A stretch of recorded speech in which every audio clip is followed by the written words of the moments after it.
अस्सलाम वालेकुम स्टूडेंट्स।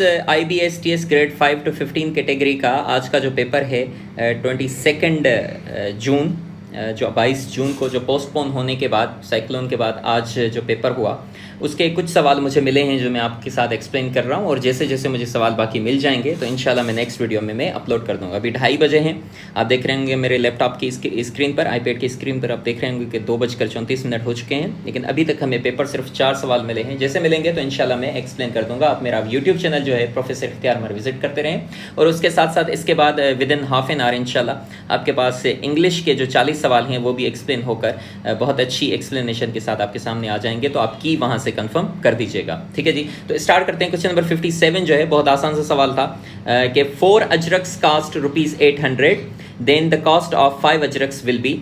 मतलब ये है कि 4 अजरक जो हैं अगर कोई बंदा लेने जाता है तो उसे मिलते हैं 800 रुपये में, तो 5 अजरक उसको कितने में मिलेंगे? तो ये तो आम सा बंदा भी कर लेगा ना, सिंपल सी जो कोई शॉपकीपर भी होगा तो वो कर लेगा। लेकिन मैथमेटिकली इसको सॉल्व करने का तरीका ये है कि आप इसको क्या करेंगे, 4 अजरक आप लिखेंगे 4 ajraks is equal to 800 rupees 800।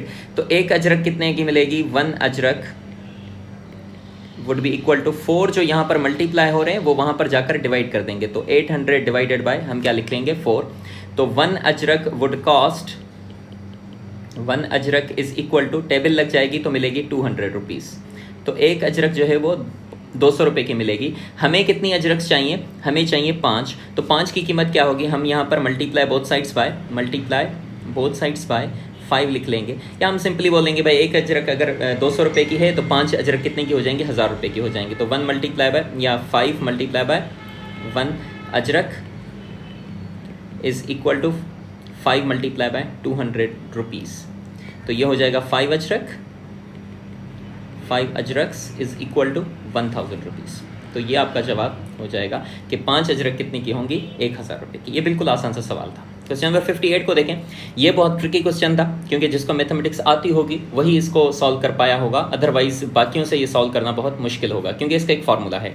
ये बोल रहे हैं कि the greatest common divisor GCD, या फिर इसको हम बोलते हैं हाईएस्ट कॉमन फैक्टर HCF, है ना। इसका दूसरा नाम क्या है? हाईएस्ट कॉमन फैक्टर मतलब HCF। ठीक है, तो HCF ऑफ 2 नंबर्स इज 11। हम यहाँ पर क्या लिखेंगे? HCF या GCD ग्रेटेस्ट कॉमन डिवाइजर वो कितना है? 11 है। उसके बाद ये बोल रहे हैं while their least common multiple मतलब LCM जो है इसकी वो कितनी है? 66 है। If one of the numbers is 22, मतलब उनमें से एक नंबर जो है, 1 नंबर या फर्स्ट नंबर हम लिख लेते हैं, first number is equal to कितना है? 22 है। Find the other number, find the total नहीं है, ये लिखा हुआ है फाइंड द अदर नंबर, याद रखिएगा। फाइंड अदर नंबर इज, तो सेकंड नंबर हमें फाइंड करना है। अब इसका फार्मूला है, फार्मूला क्या है? फार्मूला ये है कि हम लिखेंगे first number multiply by second number is equal to LCM multiply by HCF। मतलब product of LCM and HCM is equal to product of both the numbers. मतलब ये है कि अगर 2 नंबर्स हैं, ये बोल रहे हैं कि 2 नंबर्स हैं, उनका अगर HCF 11 है और LCM उनकी 66 है, और उनमें से एक नंबर जो है वो 22 है, तो आप बताइए दूसरा नंबर क्या होगा कि इन दोनों नंबर्स का HCF 11 और LCM क्या हो? 66 हो। तो फर्स्ट नंबर देखें क्या लिखूँ मैं इधर? 22 मल्टीप्लाई बाय, इधर मैं लिख लेता हूँ सेकंड नंबर, और सेकंड नंबर की जगह पर मैं x भी लिख सकता हूँ। तो इधर इसको मैं x लिख लेता हूँ, और यहाँ पर भी मैं क्या लिख लेता हूँ? x is equal to LCM कितनी है? देखें LCM है 66 मल्टीप्लाई बाय HCF कितना है? 11 है। तो बस सवाल हो गया। 22 की टेबल 1 टाइम, 22 की टेबल 3 टाइम्स, तो x इज इक्वल टू कितना बचा? 3 मल्टीप्लाई बाय 3 और ये 11, तो x is equal to 33।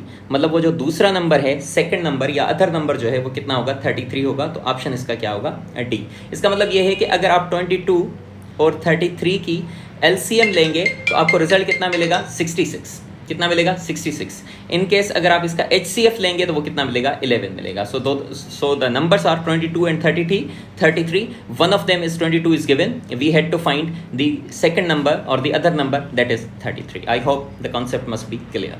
Question number 59 जो है, the perimeter of a rectangle is 72। Perimeter जो है रेक्टेंगल का, अगर आप ज्योमेट्री का मेरा लेक्चर देखेंगे तो वहाँ पर ये मैंने बनाया था कि रेक्टेंगल जो है, रेक्टेंगल ये रेक्टेंगल है। रेक्टेंगल की जो लेंथ है उसका जो पेरीमीटर है, पेरीमीटर मतलब क्या होता है, व्हाट इज पेरीमीटर, पहले तो ये आपको मालूम होना चाहिए। Perimeter means sum of all the sides, sum of all the sides. और जो रेक्टेंगल होता है, रेक्टेंगल का जो पेरीमीटर होता है जिसको P से डेनोट करते हैं वो होता है 2L प्लस 2W, ठीक है। तो लेंथ जो है ना यहाँ पर देखिए दिया गया है, पेरीमीटर कितना है 72, तो इधर आप क्या लिखेंगे 72 इज इक्वल टू एल कितनी है, देखें लेंथ ऑफ रेक्टेंगल इज 20, तो यहाँ पर 2 मल्टीप्लाई बाय लेंथ की जगह पर क्या लिखेंगे 20 प्लस 2W। आपको फाइंड क्या करना है, विड्थ फाइंड करनी है, ये फाइंड करनी है। तो अब देखिए ये इसको मैं इधर लिख लेता हूँ, 72 इज इक्वल टू 220 ज़ा कितना हो जाएगा 40 प्लस ये क्या है 2W। अब ये जो 40 है अगर इस साइड आएगा तो किसका होगा, माइनस का, मतलब 72 minus 40 is equal to 2W।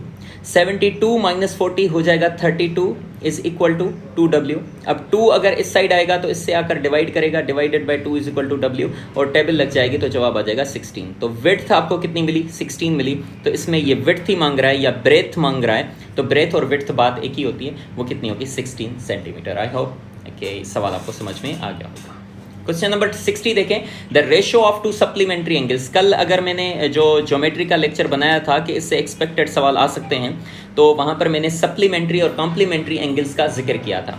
तो सप्लीमेंट्री एंगल्स वो एंगल्स होती हैं जिनका सम जो होता है वो कितना होता है 180 डिग्री, और कॉम्प्लीमेंट्री वो होती हैं जिनका सम कितना होता है 90 डिग्री। तो मैंने ये कल लेक्चर ट्रिग्नोमेट्री का इस प्लेलिस्ट में, इस जो है लेक्चर की डिस्क्रिप्शन में नीचे जाकर अगर आप वहाँ पर देखेंगे तो एक आपको प्लेलिस्ट में कंप्लीट ज्योमेट्री का एक लेक्चर मिलेगा 20-22 मिनट का, वो आप देख लेंगे तो इंशाल्लाह आपके सवाल सही हो जाएंगे। तो सप्लीमेंट्री एंगल्स कौन सी होती हैं, जिनका सम क्या हो, दो एंगल्स जिनका सम क्या हो 180 डिग्री, और उनका रेशो कितना है 3:7। तो आप बताएं कि वो जो एंगल्स हैं, the difference between those two angles क्या होगा। तो हम क्या करेंगे, हम ये कहेंगे कि भाई दो जो एंगल्स हैं ना वो किस रेशो में है, रेशो उनका क्या है, रेशो गिवन है क्या 3:7। हम बोलेंगे angles would be, angles are 3x and 7x। कितनी है 3x एंड 7x, ठीक है। तो हम इन दोनों का प्लस करेंगे, 3x प्लस 7x, एक एंगल है 3x, दूसरी एंगल है 7x, दोनों का सम कितना होगा 180। अब 180 क्यों रख रहे हैं, क्योंकि ये पॉइंट दी गई है कि वो क्या है सप्लीमेंट्री एंगल्स हैं।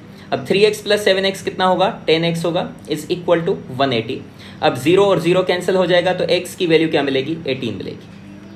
इसका मतलब ये हुआ कि जो एंगल्स हैं वो कौन सी हैं 3x है और 7x है। तो 3 को ये है 3x और ये है 7x, तो x की वैल्यू कितनी है 18, तो 3 मल्टीप्लाई बाय 18 लिखें, 7 मल्टीप्लाई बाय 18 लिखें। तो 3 मल्टीप्लाई बाय 18 क्या होगा 54, और 7 मल्टीप्लाई बाय 18 क्या होगा 126। तो एक एंगल है 54 डिग्री, दूसरी एंगल है 126 डिग्री। तो एक एंगल है 126 डिग्री, दूसरी एंगल है कितनी 54 डिग्री। दोनों का अगर सम करेंगे तो आपको क्या मिलेगा 180 मिलेगा, क्या मिलेगा 180 मिल जाएगा। लेकिन ये क्या बोल रहे हैं, सम नहीं पूछ रहे, ये क्या पूछ रहे हैं डिफरेंस, डिफरेंस पूछ रहे हैं। मतलब हम क्या कर देंगे माइनस करेंगे तो आपको जो रिजल्ट मिलेगा 6 में से 4 गए बाकी बचे 2, ये 12 में से 5 गए बाकी बचे 7, तो कितनी मिलेगी 72 डिग्री। तो ऑप्शन इसका क्या हो जाएगा, ऑप्शन बी हो जाएगा। आई होप कि आपको ये बात समझ में आ गई होगी। नेक्स्ट ये देखिए, हम बेसिक मैथमेटिक्स का कोर्स शुरू कर रहे हैं, हैदराबाद में मैं पढ़ाता हूँ। तो हैदराबाद में तो बैच 1 और बैच 2 जो है वो फुल हो चुकी है, लेकिन यूट्यूब पर बहुत सारे ऐसे स्टूडेंट्स हैं जो मुझे बोल रहे हैं कि सर आप हमें मैथमेटिक्स पढ़ाएं। तो जो मैट्रिकुलेशन कैटेगरी है उसके भी इसके बाद टेस्ट होने वाले हैं, तो उसके लिए मैं 6 जुलाई से लेकर 6 अगस्त तक एक महीने की जो है ये कोर्स जो है वो स्टार्ट कर रहा हूँ, जिसमें हम बिल्कुल बेसिक मैथमेटिक्स जो है वो डिस्कस करेंगे, बिल्कुल बेसिक मैथमेटिक्स होगी, सही है। तो उसकी जो फ़ीस है वो कितनी है 2000 रुपीज़ फ़ीस है। आप इस अकाउंट पर इजी पैसा या मूवी कैश जो है वो करवाकर एक महीने की कोचिंग ले सकते हैं। 6 जुलाई टू 6 अगस्त ऑनलाइन जूम पर ये क्लास होगी। हमारी ये बैच 3 है, तो इसमें अगर जल्दी से आप एडमिशन करवा लेंगे तो आप इस का हिस्सा बन जाएंगे। थैंक यू वेरी मच, और आप नेक्स्ट लेक्चर का इंतज़ार करते रहें। थैंक यू वेरी मच, अल्लाह हाफिज़।